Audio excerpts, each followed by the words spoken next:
ইমাম হুসাইন রাদিয়াল্লাহু তাআলা নূর কাছে যখন চলে গেল, শর্ট করে দিচ্ছি, একক যুদ্ধ শেষ, প্রায় ইমাম হুসাইনকে শহীদ করে দেবে। এবার চতুর্দিক থেকে কেউ সাহস করে না ইমাম হুসাইনের কাছে আসতে। বন্ধু, চতুর্মুখী আক্রমণ করলো, যুদ্ধ হলো। যুদ্ধ করতে করতে করতে করতে সীমার ইমাম হুসাইনের বুকের উপর এসে বসলো। এবার ইমাম হুসাইনের বুকের উপর যখন এসে বসলো, সীমারকে ডাক দিয়ে বললেন, এখন নামাজের সময়? কয় হ্যাঁ, এখন নামাজের সময়। কয় আবার একটু সময় দে সীমার, আমাকে শহীদ করে দিবি, আমি আল্লাহর কদমে জীবনের শেষ সেজদাটুকু দিয়ে যা। আর আমরা হুসাইনের প্রেমিক, এখানে কত সুন্দর জান্নাতের বাগান, দোকানপাট, দোকানে বসে থাকি, বাজারে বসে থাকি, কত রকমের রং তামাশা করি। এদিক দিয়ে হুসাইনি কাফেলার লোক হিসাবে দাবি করে, ঠিক কিনা বলেন? এবার ইমাম হুসাইনের নামাজ আদায় হয়ে গেল, সীমা তার বুকের উপর বসলো। ইমাম হুসাইন একটা ডাক দিয়ে বলল, সীমার রে, ও সীমা, তোর বুকের জামাটা একটু টানি খোল, তোর বুকের জামাটা একটু আমাকে খুলে দেখা। এবার সীমার বুকের জামাটা খুললেন, খোলার পরে সীমারের বুকের দিকে নজর দিলেন। চাইয়া দেখে তার শরীরের মধ্যে সাদা সাদা শ্বেত চিহ্ন দেখা যায়। জোরে জোরে বলেন না নাউজুবিল্লাহ। শ্বেত চিহ্ন বুঝেননি? আমরা বাংলাদেশে বলি শ্বেত রোগ, হাদিস শরীফ এটাকে বলা হয় ডবল রোগ বা কুষ্ঠ রোগ, হাদিস শরীফের ভাষা।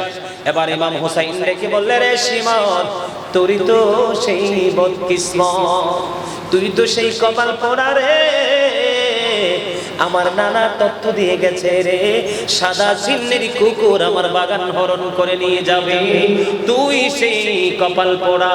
বন্ধু, ইমাম হুসাইনকে শহীদ করে দিল। ইন্না লিল্লাহি ওয়া ইন্না ইলাইহি রাজিউন। ও বন্ধু, ইমাম হুসাইনকে শহীদ করার পরে ইয়াজিদ বাহিনী বন্ধ ক্ষান্ত হয় না। ইমাম হুসাইনের মাথা মোবারকের উপরে ইয়াজিদ বাহিনী ঘোড়া ধাপড়িয়েছে। জোরে জোরে বলেন না নাউজুবিল্লাহ। এটা কি কোনো মুমিন সহ্য করতে পারে? কথা বলেন, একটা মানুষকে হত্যা করার পরে আবার কোন পশু দিয়ে, পাখি দিয়ে তার চেহারার উপরে, বডির উপর মারাবে, এটা কি কোনোদিন কোন মুমিন সহ্য করতে পারে? ও বন্ধু, সাধারণ মানুষের ক্ষেত্রে মানুষ সইতে পারে না। আপনারা দেখেছেন আমাদের ফেনীর নুসরাত যে ওই যে কুচক্রীরা নুসরাতকে আগুন দিয়ে পুড়িয়ে মারছে, ঠিক কিনা বলেন? কথা বলেন না কেন? আরো জোরে বলেন, ঠিক না বেঠিক? আমাদের দেশে অনেক খুন হয়, মার্ডার হয়, হত্যা হয়, কিন্তু নুসরাতের হত্যায় পৃথিবীর মানুষের কলিজায় যেমন আগুন লেগেছে, তনু হত্যায় যেমনি মানুষের কলিজায় আগুন লেগেছে, অন্য কোনো হত্যায় এমন আগুন লাগে নাই, ঠিক কিনা বলেন? বন্ধু, সাধারণ মানুষের ক্ষেত্রে আমরা সইতে পারি না। গোড়া দাবড়িয়েছে রে, গোড়া দাবড়িয়ে সব কর্ম শেষ হলো। এখানে আর ঘটনা রেখে দিলাম, রেখে আবার কি করলেন? ইমাম হুসাইনের মাথা মোবারক নিয়ে ইয়াজিদের কাছ থেকে পুরস্কারের জন্য ইয়াজিদের বাড়ির দিকে রওনা হলো ইয়াজিদ বাহিনী। জোরে জোরে বলেন না নাউজুবিল্লাহ। বন্ধু, শুধু দুনিয়ার লোভে, কিসের লোভে? কিসের লোভে? একটু আগে বললাম 500 টাকার জন্য, বিরানির জন্য বাড়ির আঙ্গিনায় রাস্তা ভেঙে আছে, 2 কোদাল মাটি দিয়ে রাস্তা ভরাট করে দিয়েছে। ওই ইয়াজিদ বাহিনী কিন্তু কৌশল করে করে মানুষের দুর্বল জায়গায় আঘাত করে, ইমাম চুরি করে। সাবধান থাকতে হবে। এই বর্তমান যুগে সাধারণ মানুষ না, আমাদের মতো দাড়িওয়ালা টুপিওয়ালা মসজিদের ইমাম সাহেবরা হলো বড় ইয়াজিদের দুষ্টি, কেন বলেন? মসজিদের মিম্বরে দাঁড়িয়ে ইমাম চুরির মতো কথা বলে, ইয়াজিদ বাহিনীকে উস্কানি দিয়ে দিয়ে সাবধান থাকতে হবে। এবার বন্ধু রওনা দিয়ে দিলেন ইয়াজিদের বাড়ির দিকে। যখন রওনা হলো, সন্ধ্যা হয়ে গেছে। কি হয়ে গেছে? সন্ধ্যা হয়ে গেছে। যাওয়ার সময় এক খ্রিস্টান পাদ্রী দেখতে পাইলেন ইমাম হুসাইন রাদিয়াল্লাহু তাআলা আনহুর মাথা মোবারক নিয়ে ইয়াজিদের বাড়ির দিকে রওনা হয়েছে পুরস্কারের জন্য। ও বন্ধু, ইয়াজিদ হলো কি মুসলমান? ইয়াজিদ হলো কি মুসলমান, আর সামনে বসে আছে কি খ্রিস্টান। বুঝছেন? কিন্তু বুঝতে হবে আমি কি বুঝাইতে চাই। ওইখানে বসে আছে বন্ধু খ্রিস্টান, আর মাথা নিয়ে যাচ্ছে কারা? মুসলমানরা। কারা? মুসলমান নামদারি মুনাফিকরা নিয়ে যাচ্ছে। বন্ধু, প্রেম কেমন জিনিস আপনারা দেখেন। এবার আর ইয়াজিদ বাহিনী যে লুবি, তারা, আপনারা জানেন না, ইয়াজিদ বাহিনীদেরকে কিন্তু ওই শারজুন বিন মানসুর রবি যেমনি ইয়াজিদকে উপদেশ দিয়ে দিয়ে আহলে বাইতকে নবীর কলিজার টুকরা বাগান হরণ করে দিয়েছে, এখনো বেঈমান কাফের মুশরিকরা টাকা দিয়ে দিয়ে মুসলমানের ইসলামকে ধ্বংস করার চেষ্টা করতেছে। আর সেই এজেন্ট হিসাবে দাঁড়িয়ে আছে মসজিদের ইমাম সাহেব, ঠিক কিনা বলেন? রাতে করে দিনে করে সুন্দর কোরআনের আওয়াজ, আর রাতের বেলা বেঈমানদের থেকে ডোনেশন নিচ্ছে আর 1500 টাকা দিয়ে। কারণ আমি আপনাদেরকে বলতে চাই, আমরাও ইমাম সাহেব সুন্নি জামাতের মানুষরাও আলেম, সুন্নিরা কিন্তু দিতে পারে না, কারণ তারা বেঈমানদের কাছ থেকে অবৈধ টাকা পায় না। বন্ধুরে আমার, আমি আপনাদেরকে বলে রেখে দিই ইয়াজিদ বাহিনী কতটা লোভী। এবারে খ্রিস্টান ডেকে ডেকে বলল, রে তোরা কতটা পাষণ্ড, তোরা কতটা নিকৃষ্ট, একটা বার তোরা সহ্য করলি না, একটা বার তোরা চিন্তা করলি না, রাসূলের কলিজার টুকরাকে তোরা এমন নিষ্ঠুর ভাবে তোরা হত্যা করলি রে। এখন পুরস্কারের জন্য ইয়াজিদের বাড়ির দিকে রওনা হয়েছ। আমি তোমাদেরকে আজকে রাতের জন্য একটা প্রস্তাব করব। কত আছে, ভালো বিজনেস আছে, টাকাওয়ালা ভিআইপি পারসন, এবার যেই কোনো দুর্বল জায়গা তালাশ করতে থাকবে। কি করতে থাকবে? উনি কি পছন্দ করে, ওনার কাছে কেমন করে কাছে যাওয়া যায়, গুপ্তচরের মাধ্যমে বন্ধু ওনার তথ্য নিতে নিতে নিতে নিতে আবার তিনি সমাজের হেড লিডার, কি সমাজের লিডার, সমাজের নেতা, সমাজের মাথা, যার কথা সমাজ উঠে আর বসে। এবার ওনার এই দিক দিয়ে এসে একটা সিনায় পোছা দিবে, পোছা দিয়ে বলবে, বাবা গো তোমারে দেখতে তো মোরের মতো লাগে। ঠিক না বেঠি? আসলে কি করতে আসছে? ঈমান চুরি করার জন্য এসেছে। ইয়াজিদের আদর্শ ওনার ভিতরে ঢুকাইতে আসছে। এই দিক দিয়ে তোনার আরেকটা মোছা দিয়ে বলবে, আপনার চেহারা নুরানি, নূরের মানুষের মতো লাগে। মূলত বন্ধু ওনাকে খুশি করার জন্য বলেছে মুনাফিক, উনি ওনাকে ব্যবহার করে এই সমাজের মধ্যে বন্ধু ইয়াজিদি প্রথা চালু করার জন্য এসেছে। বলেন, এই ইয়াজিদ বাহিনী সেই শিক্ষা পেয়েছে বন্ধু 61 হিজরি থেকে। মুসলিম বিন উজ্জার সাথে এরকম ভাবে ইয়াজিদ বাহিনী মুনাফিক সুন্দর মিষ্টি মিষ্টি ভাষায় কথা বলতেছেন। দেখেন কত সুন্দর করে বলতেছেন, রে উনাইশরের আমার ভাই, আমার বাবারা, আমার মা, আমার বোনেরা, তোমাদের কেউ বলছি গো, আপনারা দেখবেন এখন বর্তমানে বাংলাদেশে একবারে বোরকা টোরকা লাগাইয়া, হাত মোজা পা মোজা লাগাইয়া কিছু ইয়াজিদ মার্কা ইয়াজিদের গোষ্ঠী কিছু নারী আছে, আছে না নাই ভাই? আছে। তাদেরকে চটি বই তো ধরাইয়া দেওয়া হয়েছে। চটি বই বুঝেননি? কয়েক পৃষ্ঠার চটি চটি বই, বইয়ের ভিতরে তাদের কোরআনের কিছু আয়াত, সাধারণ মানুষ তো অর্থ বোঝে না, ব্যাখ্যা বোঝে না, ব্যাকগ্রাউন্ড বোঝে না, একটা আয়াত পড়বে উল্টো কথা বলবে, ঘরে ঘরে মহিলাদের ঈমানও তারা হরণ করে দিচ্ছে। কথা বলেন ঠিক না ঠিক? কিছু মহিলাও বের হয়েছে। আমার মা বোনদেরকে বলবো সচেতন থাকতে হবে। মিষ্টি মিষ্টি কথা বলতে বলতে বন্ধু ওই মুসলিম বীর উজ্জা সরল মনা মানুষ, নবীর প্রেমিক মানুষ, আহলে বাইতের প্রেমিক রে, এবার মুসলিম বিন আকিলের তথ্য জানিয়ে দিয়েছে বন্ধু। মুসলিম বিন আকিলের তথ্য যখন পেয়ে গেল, এদিক দিয়ে আরেকটা কাজ মাঝখান দিয়ে মুসলিম বিন আকিল করেছে। যখন দেখেছেন পুরো পরিবেশটা ইমাম হুসাইনের অনুকূলে আছে, কি আছে, বারবার ওনার কাছে ইমাম হুসাইনের পক্ষে বায়াত গ্রহণ করতেছে। উনি কিন্তু ইমাম হুসাইনকে বন্ধু আমন্ত্রণ জানিয়েছে, এ আলী মুকাম আপনি চলে আসেন গো, আপনার প্রেমিকের অভাব নাই। এই দিক দিয়ে হুসাইনও কিন্তু রওনা দিয়ে দিয়েছে। আরেক দিক দিয়ে ইয়াজিদ বাহিনী মুসলিম বিন আকিলের তথ্য পেয়ে গেছে। এবার বন্ধু মাঝখানে আরো লম্বা ঘটনা।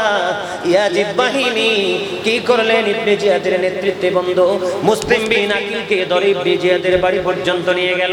বন্ধুরে আমার, নিয়ে যাওয়ার পরে মুসলিম বিন আকিল ইয়াজিদ বাহিনীকে উদ্দেশ্য করে আহলে বাইতের প্রেম, মোহাম্মত, ভালোবাসা, আহলে বাইতের ফজিলত সম্পর্কে অনেক তথ্য তিনি দিয়েছেন, অনেক বক্তব্য তিনি দিয়েছেন। কোন ধরনের বক্তব্য তাদের মধ্যে কোনো প্রভাব পড়ে নাই।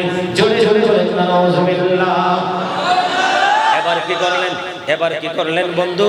এই দিক দিয়ে হুসাইন আসতেছে, এই দিক দিয়ে মুসলিম বিন আকিল ইয়াজিদ বাহিনীর কারাগারে বন্দী হয়ে গেছে। ইমাম হুসাইন কি কুফার বীর, যিনি তার দল নিয়ে বন্ধু ইমাম হুসাইন কি কুফা পর্যন্ত নিয়ে আসার জন্য গিয়েছেন, তার নাম হলো। এবার কি করলেন? মুসলিম বিন আকিলকে নির্মম ভাবে বন্ধু দেহ থেকে মাথা আলাদা করে দিলেন। ইন্না লিল্লাহি ওয়া ইন্না ইলাইহি রাজিউন। নির্মম মৃত্যুর খবর কিন্তু ইমাম হুসাইন শুনেছেন, এই নির্মম শহীদের খবর কিন্তু ইমাম হুসাইন শুনেছেন।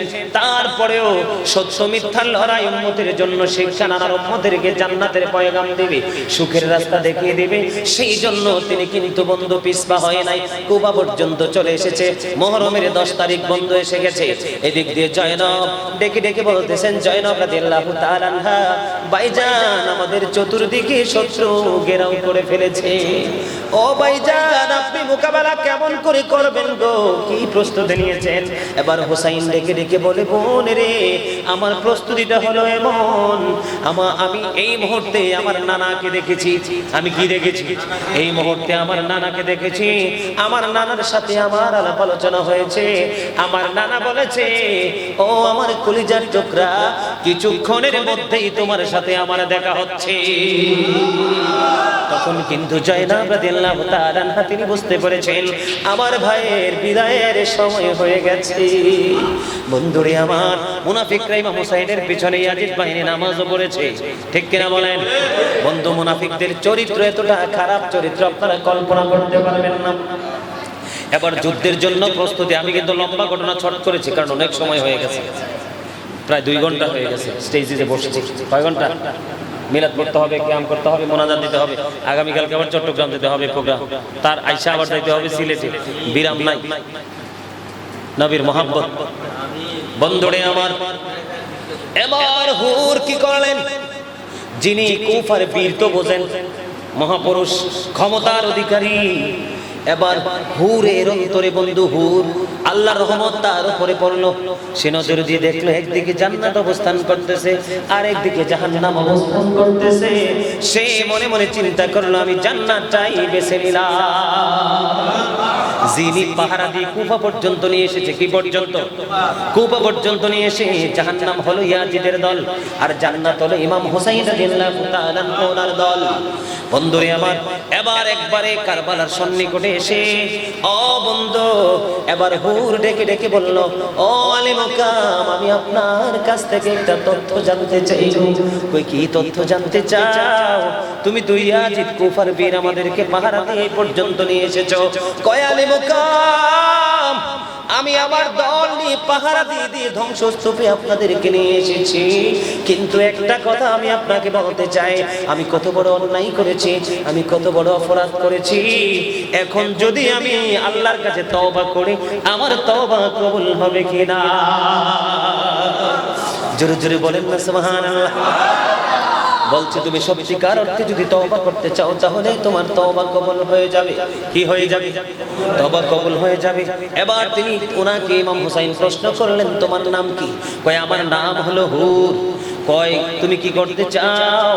কয় আমি আপনার সাথে প্রেমের বন্ধন তৈরি করতে চাই।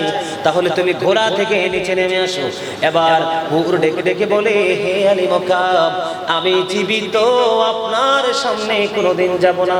ইয়াজিদ বাহিনীর জন্য সীসাডালা দেয়াল হয়ে আমি যুদ্ধ করব, আমার লাশ আপনার কদমে উপহার দিব। জোরে জোরে বলেন না সুবহানাল্লাহ। এটার নামই হলো হেদায়েত, এটার নামই হলো প্রেম, এটার নামই হলো মুহাব্বত, আর এটার নামই হলো পুরস্কার। একটু আগেও কি সে বেঈমান, ঠিক কিনা বলেন? একটু আগেও সে নবীর দুশমন, আহলে বাইতের দুশমন, এখন সে হয়ে গেছে আহলে বাইতের প্রেমের সদস্য, অন্যতম একজন। সুবহানাল্লাহ। এদিক দিয়ে বন্ধু অবস্থা একেবারে প্রতিকূলে, খারাপ অবস্থা। ইমাম হুসাইন ওনার সঙ্গীদেরকে ডেকে ডেকে বললেন, কি করলেন? ইমাম হুসাইনকে ডেকে ডেকে বললেন সঙ্গীদেরকে যে, তোমরা আমাকে ছেড়ে কোথায় চলে যাও? তোমরা আমাকে ছেড়ে তোমাদের বাড়ি ঘরে চলে যাও, তোমাদের আপন স্বজনের কাছে তোমরা চলে যাও। ইয়াজিদের টার্গেট হলাম আমি, আমাকে শেষ করতে পারলেই তারা শান্ত হয়ে যাবে। এবার ইয়াজিদ বাহিনী, এবার ইমাম হুসাইন রাদিয়াল্লাহু তাআলা আনহুর সঙ্গীরা ডেকে ডেকে বলল, কাল কিয়ামতের দিন আপনাকে শত্রুর মুখে রেখে আমার নবীকে কেমন করে এই মুখটা দেখাবো? বাঁচতে হলে একসাথে বাঁচবো, জীবন দিতে হলে একসাথে বন্ধু জীবন দেব। ধীরে ধীরে ধীরে ধীরে এই যুদ্ধ করতে করতে করতে করতে বন্ধু একক যুদ্ধ শুরু হয়ে গেল। কি যুদ্ধ? একক যুদ্ধ। আপনারা জানেন, আপনাদের সামনে যদি কোনো মানুষ পানি পানি করে কাঁদে, আপনি কি আগে কাজ করবেন না পানি দিবেন? কথা বলেন। কেউ যদি ক্ষুধার্ত থাকে, আপনার কাছে দেওয়ার মতো এবিলিটি আছে, আপনি তামাশা করবেন না, তারে খাবাই দিবেন? বন্ধুরে আমার, যেই হুসাইন রাসূলের কলিজার টুকরা, যার নানার উসিলায় পৃথিবী সৃষ্টি হয়েছে, আমরা হয়েছি যার উসিলায় আমরা জান্নাত জান্নাতি হব। ওই নবীর কলিজার টুকরার জন্য ফোরাত নদীর পানি বন্ধ করে দিয়েছে। পানির পিপাসায় কলিজা ফেটে যাওয়ার কথা, তারপরেও ইয়াজিদের হাতে হাত রাখে নাই। এতটাই শক্ত ছিল বন্ধু সত্য মিথ্যার যুদ্ধটা।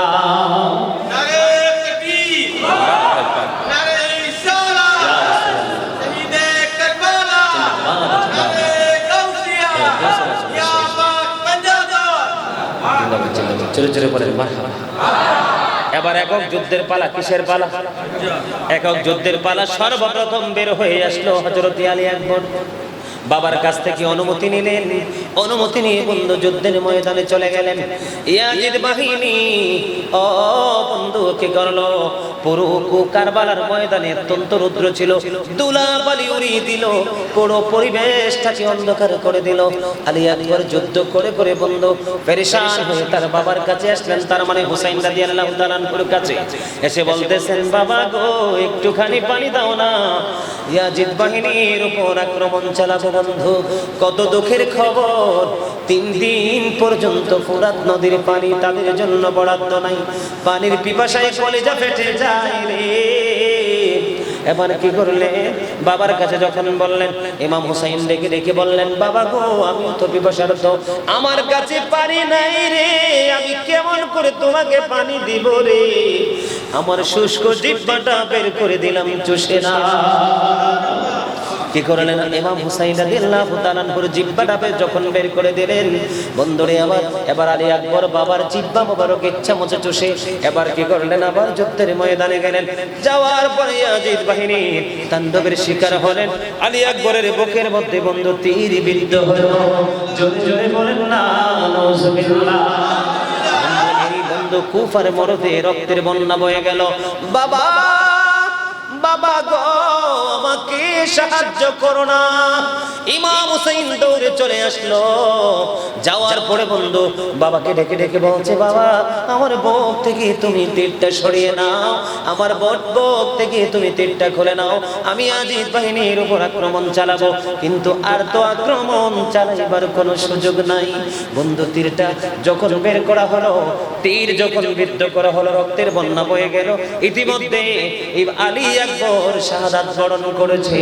ইন্না লিল্লাহি ওয়া ইন্না ইলাইহি রাজিউন। আলী আকবর শহীদ হওয়ার আগ মুহূর্ত পর্যন্ত কিতাব প্রমাণ করেছে, আল বিদায়া ওয়ান নিহায়া কিতাবের মধ্যে বন্ধু এসেছে, ইমাম হুসাইন রাদিয়াল্লাহু তাআলা একটা চুলও পাকে নাই, একটা দাড়িও পাকে নাই।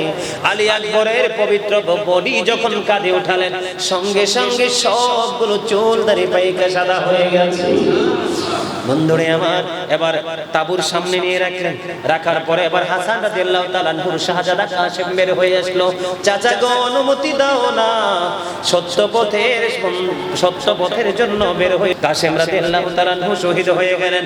তারপরে বনি আসাদ গোত্রে নষ্ট চরিত্রের মানুষ এমন ভাবে তীর নিক্ষেপ করলো, আলী আসগরের গলায় তীর বিদ্ধ হয়ে 6 মাসের আলী আসগর শহীদ হয়ে গেল। দেখতে দেখতে দেখতে দেখতে বন্ধু ইমাম হুসাইন রাদিয়াল্লাহু তাআলা আনহু পর্যন্ত চলে গেল। ইমাম হুসাইন রাদিয়াল্লাহু তাআলা আনহুর কাছে যখন চলে গেল, শর্ট করে দিচ্ছি, একক যুদ্ধ শেষ, প্রায় ইমাম হুসাইনকে শহীদ করে দেবে। এবার চতুর্দিক থেকে কেউ সাহস করে না ইমাম হুসাইনের কাছে আসতে। বন্ধু চতুর্মুখী আক্রমণ করলো, যুদ্ধ হলো। যুদ্ধ করতে করতে করতে করতে সীমার ইমাম হুসাইনের বুকের উপর এসে বসলো। এবার ইমাম হুসাইনের বুকের উপর যখন এসে বসলো, সীমারকে ডাক দিয়ে বললেন, এখন নামাজের সময়?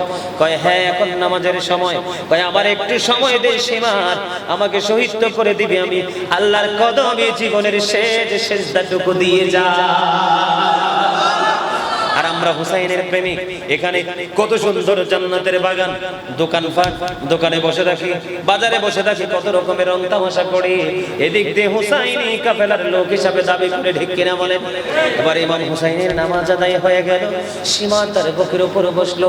ইমাম হুসাইন একটা ডাক দিয়ে বলল, সীমার রে, ও সীমা, তোর বুকের জামাটা একটু টানি খোল, তোর বুকের জামাটা একটু আমাকে খুলে দেখা। এবার সীমার বুকের জামাটা খুললেন। খোলার পরে সীমারের বুকের দিকে নজর দিলেন। চাইয়া দেখে তার শরীরের মধ্যে সাদা সাদা শ্বেত চিহ্ন দেখা যায়। জোরে জোরে বলেন না নাউজুবিল্লাহ। শ্বেত চিহ্ন বুঝেননি? আমরা বাংলাদেশে বলে শ্বেত রোগ, হাদিস শরীফ এটাকে বলা হয় ডবল রোগ বা কুষ্ঠ রোগ, হাদিস শরীফের ভাষা। এবার ইমাম হুসাইন ডেকে বললেন, রে শিমন, তুই তো সেই বদকিসমত, তুই তো সেই কপাল পোড়া রে, আমার নানা তথ্য দিয়ে গেছে রে, সাদা সিন্নির কুকুর আমার বাগান হরণ করে নিয়ে যাবে, তুই সেই কপাল পোড়া। বন্ধু ইমাম হুসাইনকে শহীদ করে দিল। ইন্না লিল্লাহি ওয়া ইন্না ইলাইহি রাজিউন। ও বন্ধু, ইমাম হুসাইনকে শহীদ করার পরে ইয়াজিদ বাহিনী বন্ধ ক্ষান্ত হয় না। ইমাম হুসাইনের মাথা মোবারকের উপরে ইয়াজিদ বাহিনী ঘোড়া দাপড়িয়েছে। জোরে জোরে বলেন না নাউজুবিল্লাহ। মুমিন সহ্য করতে পারে? কথা বলেন, একটা মানুষকে হত্যা করার পরে আবার কোন পশু দিয়ে পাখি দিয়ে তার চেহারার উপরে বডির উপর মারাবে, এটা কি কোনোদিন কোন মুমিন সহ্য করতে পারে? ও বন্ধু, সাধারণ মানুষের ক্ষেত্রে মানুষ সইতে পারে না।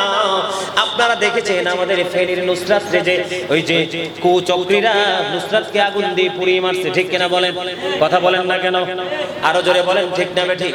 আমাদের দেশে অনেক খুন হয়, মার্ডার হয়, হত্যা হয়, কিন্তু নুসরাতের হত্যায় পৃথিবীর মানুষের কলিজায় যেমন আগুন লেগেছে, তনু হত্যায় যেমনি মানুষের কলিজায় আগুন লেগেছে, অন্য কোন হত্যায় এমন আগুন লাগে নাই, ঠিক কিনা বলেন? বন্ধু, সাধারণ মানুষের ক্ষেত্রে আমরা সইতে পারি না। গোড়া দাবড়িয়েছে রে, গোড়া দাবড়িয়ে সব কর্ম শেষ হলো। এখানে আর ঘটনা রেখে দিলাম, রেখে আবার কি করলেন? ইমাম হুসাইনের মাথা মোবারক নিয়ে ইয়াজিদের কাছ থেকে পুরস্কারের জন্য ইয়াজিদের বাড়ির দিকে রওনা হলো ইয়াজিদ বাহিনী। জোরে জোরে বলেন না নাউজুবিল্লাহ। বন্ধু, শুধু দুনিয়ার লোভে, কিসের লোভে? কিসের লোভে? একটু আগে বললাম 500 টাকার জন্য, বিরানির জন্য বাড়ির আঙ্গিনায় রাস্তা ভেঙে 2 কোদাল মাটি দিয়ে রাস্তা ভরাট করে দিয়েছে। ওই ইয়াজিদ বাহিনী কিন্তু কৌশল করে করে মানুষের দুর্বল জায়গায় আঘাত করে, ইমাম চুরি করে। সাবধান থাকতে হবে। এই বর্তমান যুগে সাধারণ মানুষ না, আমাদের মতো দাড়িওয়ালা টুপিওয়ালা মসজিদের ইমাম সাহেবরা হলো বড় ইয়াজিদের দুশ্মন। কেন বলেন? মসজিদের মিম্বরে দাঁড়িয়ে ইমাম চুরির মতো কথা বলে, ইয়াজিদ বাহিনীকে উস্কানি দিয়ে দিয়ে সাবধান থাকতে হবে। এবার বন্ধু রওনা দিয়ে দিলেন ইয়াজিদের বাড়ির দিকে। যখন রওনা হলো, সন্ধ্যা হয়ে গেছে। কি হয়ে গেছে? সন্ধ্যা হয়ে গেছে। যাওয়ার সময় এক খ্রিস্টান পাদ্রী দেখতে পাইলেন ইমাম হুসাইন রাদিয়াল্লাহু তাআলা আনহুর মাথা মোবারক নিয়ে ইয়াজিদের বাড়ির দিকে রওনা হয়েছে পুরস্কারের জন্য। ও বন্ধু, ইয়াজিদ হলো কি মুসলমান? ইয়াজিদ হলো কি মুসলমান, আর সামনে বসে আছে কি খ্রিস্টান। বুঝছেন? কিন্তু বুঝতে হবে আমি কি বুঝাইতে চাই। ওইখানে বসে আছে বন্ধু খ্রিস্টান, আর মাথা নিয়ে যাচ্ছে কারা? মুসলমানরা। কারা? মুসলমান নামদারি মুনাফিকরা নিয়ে যাচ্ছে। বন্ধু, প্রেম কেমন জিনিস আপনারা দেখেন। এবার আর ইয়াজিদ বাহিনী যে লুবি, তারা আপনারা জানেন না, ইয়াজিদ বাহিনীদেরকে কিন্তু ওই শারজুন বিন মানসুর রবি যেমনি ইয়াজিদকে উপদেশ দিয়ে দিয়ে আহলে বাইতকে নবীর কলিজার টুকরা বাগান হরণ করে দিয়েছে, এখনো বেঈমান কাফের মুশরিকরা টাকা দিয়ে দিয়ে মুসলমানের ইসলামকে ধ্বংস করার চেষ্টা করতেছে। আর সেই এজেন্ট হিসাবে দাঁড়িয়ে আছে মসজিদের ইমাম সাহেব, ঠিক কিনা বলেন? রাতে করে দিনে করে সুন্দর কোরআনের আওয়াজ, আর রাতের বেলা বেঈমানদের থেকে ডোনেশন নিচ্ছে, আর 1500 টাকা দিয়ে। কারণ আমি আপনাদেরকে বলতে চাই, আমরাও ইমাম সাহেব সুন্নি জামাতের মানুষরাও আলেম, সুন্নিরা কিন্তু দিতে পারে না, কারণ তারা বেঈমানদের কাছ থেকে অবৈধ টাকা পায় না। বন্ধুরে আমার, আমি আপনাদেরকে বলে দেখে ইয়াজিদ বাহিনী কতটা লোভী। এবারে খ্রিস্টান ডেকে ডেকে বলল, রে তোরা কতটা পাষণ্ড, তোরা কতটা নিকৃষ্ট, একটা বার তোরা সহ্য করলি না, একটা বার তোরা চিন্তা করলি না, রাসূলের কলিজার টুকরাকে তোরা এমন নিষ্ঠুর ভাবে তোরা হত্যা করলি রে। এখন পুরস্কারের জন্য ইয়াজিদের বাড়ির দিকে রওনা হয়েছ। আমি তোমাদেরকে আজকে রাতের জন্য একটা প্রস্তাব করব। কই প্রস্তাবটা কি? কই প্রস্তাবটা হলো আজকে রাতের জন্য শুধু রাসূলের কলিজার টুকরার মাথাটা আমাকে দিবি, তার বিনিময়ে